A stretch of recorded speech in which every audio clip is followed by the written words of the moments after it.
किसी को भुला क्यों नहीं पाते? कंफर्म हो गया कि सामने वाला आपकी जिंदगी से चला गया है, दूसरा इंसान भी फैसला कर चुका कि अब हम साथ नहीं चल सकते, उसके बावजूद आपकी जिंदगी पर इफेक्ट डल रहा होता है उसकी यादों का, उसके साथ गुजरे वक्त का। किस तरह से हम अपनी जिंदगी को मैनेज कर सकते हैं, अपने प्रेजेंट को, फ्यूचर को उस इफेक्ट से बाहर ला सकते हैं, उसकी यादों को क्या करना है उसके साथ कि वो हमारी जिंदगी पर इफेक्ट ना डालें। यादें डिलीट तो नहीं की जा सकती, लेकिन ऐसा क्या किया जाए, क्या स्टेप उठाए जाएं कि आपकी जिंदगी पहले की तरह फ्लो में आ जाए। बल्कि कुछ ऐसी चीजें भी उसमें ऐड करूंगी आज के व्लॉग में कि आपकी जिंदगी उसके आने से पहले जितनी अच्छी थी ना, उससे भी बेहतरीन हो जाएगी। उसकी एनर्जी कहाँ से आएगी, कैसे आएगी, क्या स्टेप उठाने हैं, वो इस व्लॉग में बताने वाली हूँ। तो ऐसे लोग जो किसी को भुला नहीं पा रहे, अपनी जिंदगी में उसको एक दिमक की तरह लेकर चल रहे हैं और उनको पता नहीं चल रहा कि हमें करना क्या है, तो ये व्लॉग उनके लिए है। सबसे पहले तो ये जान लीजिए कि मोहब्बत का याद से कोई ताल्लुक नहीं होता। हम जो जोड़ते हैं ना कि उससे मोहब्बत थी तो इसीलिए हमें उसकी याद आ रही है, ये बिल्कुल गलत बात है। बताती हूं कि कैसे गलत बात है।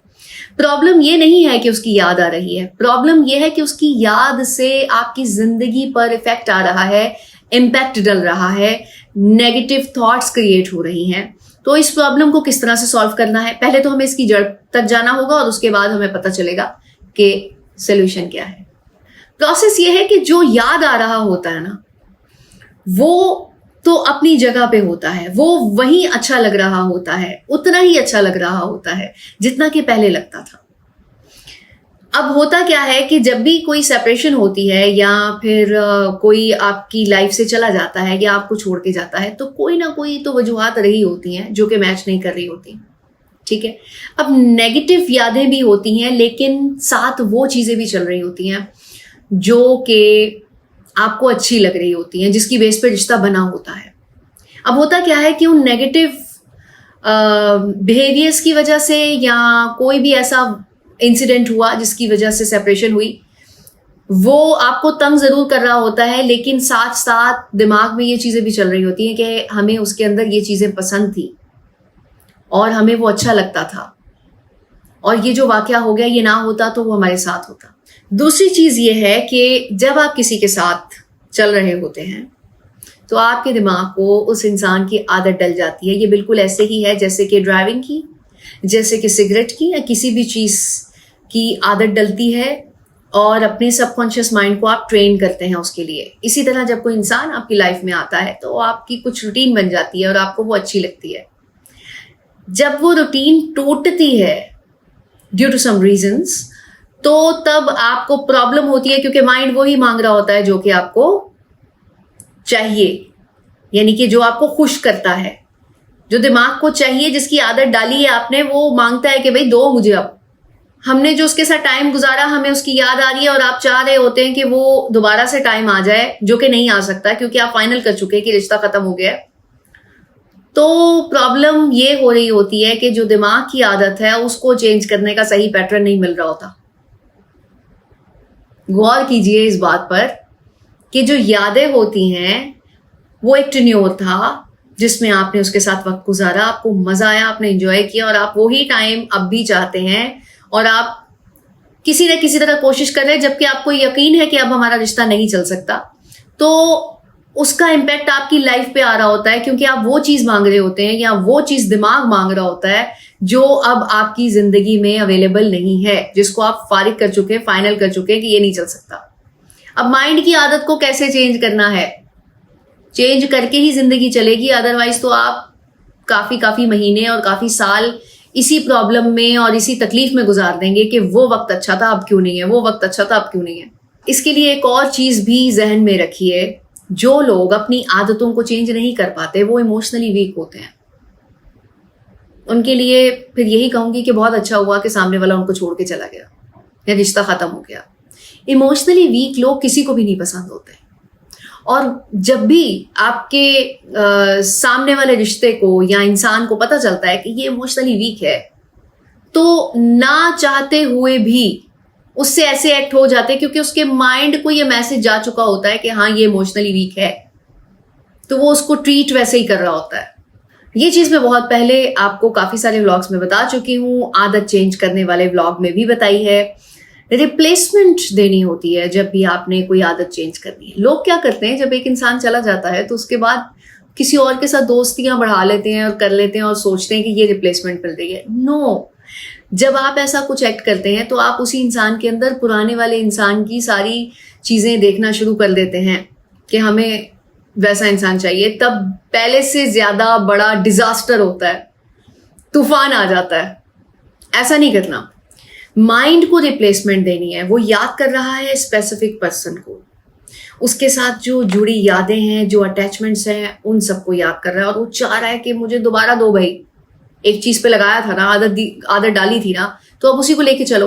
अब वो उस पे सेटिस्फाई होगा जिसकी एनर्जी उसके बराबर होगी। ये मैंने पहले बताया हुआ है, लेकिन इसमें एडिशन क्या है वो मैं अब आपको बताने लगी हूं। अब आपको कोई काम ऐसा जो कि आपको बहुत पसंद था जिंदगी में उस लड़की से पहले या लड़के से पहले, तो आपने वो दोबारा करना शुरू करना है। जैसे कि कुछ लोग जिम बहुत शौक से जाते हैं और उनको बहुत अच्छा लगता है अपने ऊपर काम करना, तो उसकी एग्जाम्पल मैं यहाँ पे देती हूँ। अब होगा क्या, काम आपने ऐसा चूज करना है जो कि आपको बहुत मजा देता था और साथ ही साथ उसमें कुछ थोड़ा सा काम करने के बाद जब रिजल्ट आता है तो उसकी मजीद मोटिवेशन मिलती है।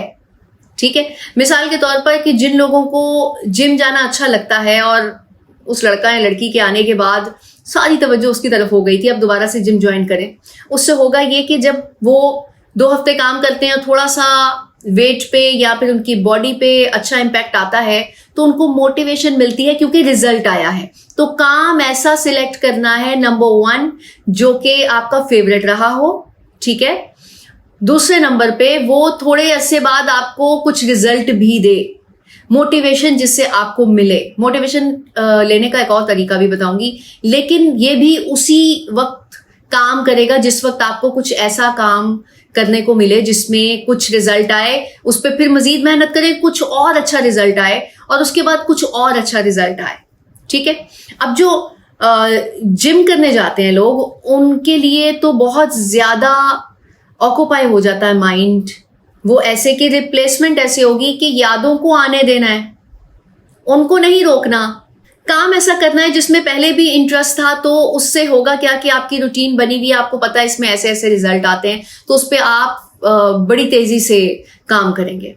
जब आप उसके रिजल्ट को एंजॉय करेंगे तो होता यह है कि आपके माइंड को एक नई चीज मिल गई, लेकिन वो चीज पहले भी आप एंजॉय कर चुके हैं। किसी नई चीज को ट्राई करेंगे तो एक तो पहले उसमें फेलियर के चांसेस होते हैं, तो इसीलिए कोई पुरानी ऐसी चीज कीजिए जिसमें आप पहले एंजॉय करते रहे, जिसमें आपको रिजल्ट्स अच्छे मिले हैं, जिसमें आपने कोई कामयाबी हासिल की है। ठीक है, जिस तरह कि आपका वेट था 70 kg और आप एक्सरसाइज करने के बाद उसको 55 पे 56 पे ले आए, तो बस कमाल हो जाएगा। तो फिर तो आपको एक मोटिवेशन मिली। अब क्या होता है, जब मोटिवेशन मिलती है तो आपके माइंड को एक रिप्लेसमेंट मिल गई सोचने के लिए, जिम करना है, खाना क्या है, किस तरह से उठना है, कौन सा टाइम होना चाहिए, कौन कौन सी डिशेस या कौन कौन सी रेसिपीज आपने ट्राई करनी है, हेल्दी फूड कैसे, इतनी सारी चीजें हैं कि जो आपके माइंड को ऑक्यूपाइड कर देती हैं और आपका माइंड एक ऐसी डगर पे चल पड़ता है जिसमें अगर 24 घंटों में 2 घंटे उस इंसान की याद आती थी टोटों से, टुकड़ों से, तो अब आपका 1 घंटा इसमें लग गया बगैर कोई एफर्ट किए। आपने बस मसरूफ किया अपने माइंड को गैर महसूस अंदाज में। अब इसका जो ट्रीटमेंट होता है वो कैसा होता है वो भी एग्जाम्पल समझ लीजिए। बिल्कुल एक बच्चा, ऐसा बच्चा जो कि जिद्दी है और वो कह रहा है जी मैंने शाम को जाना है बाहर खेलने, और उसके पापा कह रहे हैं नहीं बेटा सोने, घर में बहुत कुछ है, आपको चॉकलेट दूंगा, चिप्स दूंगा, आपको कार्टून दिखाऊंगा, लेकिन बाहर नहीं जाना। अब वो क्या होगा कि जो बाहर एंजॉय करता है ना, वो उसको उसके इक्वल कोई घर में भी मजा देने वाली चीज होगी, वो किसी एक चीज पे सेटिस्फाई हो जाएगा, बोलेगा ठीक है मुझे चिप्स बना दें, मैं खा लेता हूँ, कार्टून देखूंगा साथ। ओके, बिल्कुल माइंड को आपने इसी तरह ट्रीट करना है जैसे किसी बच्चे को ट्रीट किया जाता है और उसको ऑप्शंस दी जाती हैं, ये कर लो, ये कर लो, ये कर लो।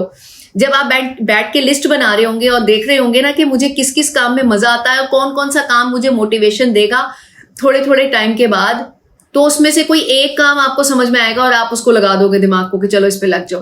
अब पुराने बंदे को याद नहीं करना, ये बोलना नहीं है, लेकिन आप उसको जब रिप्लेसमेंट दे दो, वो मसरूफ हो गया। जिस तरह बच्चा मसरूफ होता है तो वो भूल जाता है। उसको आप ये नहीं कहते कि बाहर नहीं जाना, उसको मसरूफियत देते हो ये कर लो, तो वो खुद ही भूल जाता है।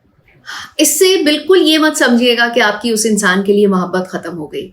यहां से आपको पता चलेगा कि मोहब्बत वैसी की वैसी ही है, उसकी अच्छी बातें आपके दिल में वैसे ही जगह बनाए हुए हैं, लेकिन जो इमोशनली अटैचमेंट थी, जो आपको तंग कर रही थी, जिस पे आप फैसला नहीं कर पा रहे थे, सिर्फ माइंड को टैकल करने से उस अजाब से बाहर आ गए। एक और चीज़ जो कि आपको इस काम को सिलेक्ट करने के बाद जो कि आपको मोटिवेट करता है, बहुत अच्छी पावर दे सकती है।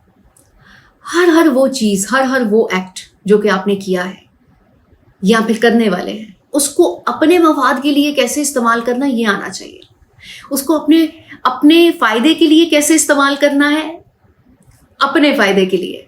अपने ही किए हुए एक्ट जो हैं उनको किस तरह से अपने लिए एनर्जी बनाना है, फ्यूल बनाना है, वो आपको आना चाहिए।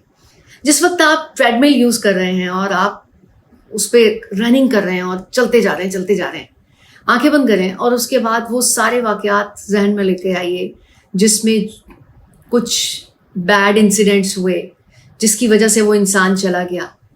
तो आप यकीन कीजिए, मैं 99% ये कहती हूँ, आपको एनर्जी मिलेगी कि मुझे अब अपने ऊपर ऐसा काम करना है, चाहे गलती उसकी थी या मेरी थी, मेरी शख्सियत ऐसी बन जाए जो कि दोबारा इस किस्म का फेलियर मुझे फेस ना करना पड़े, दोबारा इस किस्म का सेटबैक मेरी लाइफ में ना आए।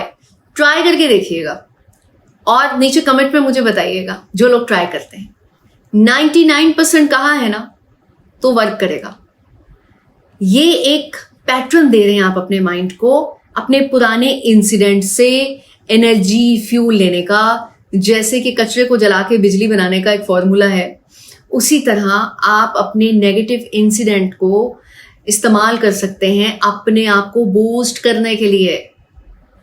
जब आप इसको करके देखेंगे ना, तब आपको पता चलेगा। अगर नहीं भी हुआ तो फिर मुझसे रब्ता कीजिएगा, नंबर भी दिया हुआ है, कमेंट पे बात कीजिए। हम इस पे मजीद बात करेंगे कि किस तरह से इसको अप्लाई करना है